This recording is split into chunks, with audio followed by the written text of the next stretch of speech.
और ये स्ट्रैटेजी मैं आज क्यों बता रहा हूं, बोलोगे सर ये आप पहले क्यों बता रहे हो, इसीलिए बता रहा हूं क्योंकि ये बात कोई नहीं बताता है। जब पेपर आता है ना तो टॉपर तब जाकर मॉक नहीं लगाता, उसकी रणनीति 4 महीने पहले बन गई होती है। क्वेश्चन नंबर 1 से लेकर 100 तक पहुंचना जरूरी होता है। इसके बीच में अगर 5 सवाल छूट भी जाए ना तो भी कोई फर्क नहीं पड़ता, कोई दिक्कत की बात नहीं है। लेकिन 1 से लेकर 100 तक जो पहुंच गया वो असली योद्धा है। गलती क्या होती है, दिक्कत क्या होती है, हम सवालों के साथ द्वंद्व करना शुरू कर देते हैं। नहीं समझ में आया तो उसके साथ लड़ना शुरू कर देंगे, ऐसे कैसे तुम नहीं बनोगे, जरा हम भी देखते हैं तुम में अकड़ कितना है। वो काम नहीं करना बैठ के पेपर में। 100 तक पहुंचेंगे, रिवीजन अभी से लगातार करते रहेंगे। अब चलिए मान लीजिए कि आपने महीने भर के अंदर कम से कम 20 से 25 मॉक दे दिया दोस्त मेरे, कम से कम आपने मानो महीने भर के अंदर 20 से 25 मॉक दे दिया, तो आपको यह करना है कि प्रत्येक मॉक के बाद आपको उसकी एनालिसिस करनी है। ठीक है, क्या करना है आपको, तो उसकी एनालिसिस करनी है। जैसे मानिए मैंने एक मॉक दिया, उस मॉक में मैंने ये देखा कि मानो यहां सवाल जो आया था वो कितना टाइम टेकिंग था, क्या दूसरों को उतना टाइम लग रहा था तो मुझे भी उतना ही लगा, या मैं उससे और शॉर्ट में कर सकता था। ठीक है, क्या ये सवाल डिजिट सम से बन सकता था, क्या ये सवाल ऑप्शन से बन सकता था। ठीक है, इसमें कौन से ऐसे फॉर्मूला का प्रयोग हुआ था जो मुझे नहीं आ रहा था, अगर मुझे नहीं आ रहा था तो मुझे वो सीखना है।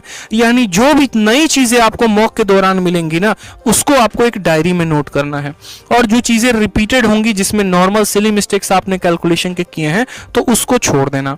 इस तरीके से पूरा का पूरा मॉक में जो जो इंपॉर्टेंट बातें होंगी अपने डायरी में नोट करते जाना। पेपर के पहले इस डायरी को जबरदस्त रिवीजन मारना। और ये स्ट्रैटेजी मैं आज क्यों बता रहा हूं, बोलोगे सर ये आप पहले क्यों बता रहे हो, इसीलिए बता रहा हूं क्योंकि ये बात कोई नहीं बताता है।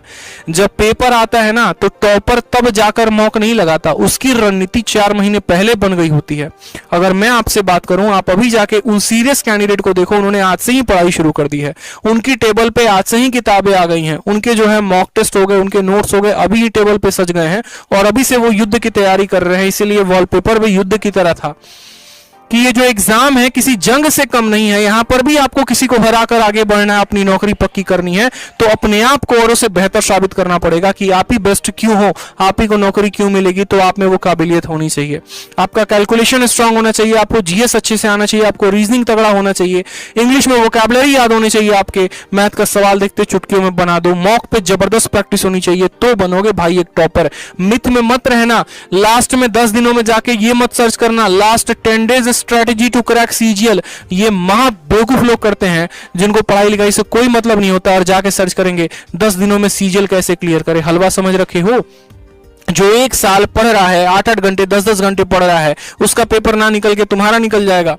इसलिए अभी से रणनीति बना के रखोगे, एनालिसिस करते रहोगे, डायरी में नोट करते रहोगे, इस बात को ध्यान दो। छोटी छोटी चीजें हैं जिस पर पूरा का पूरा फोकस करना है। यार देखो, वीडियो अच्छी लगती है ना तो लाइक जरूर किया करो यार।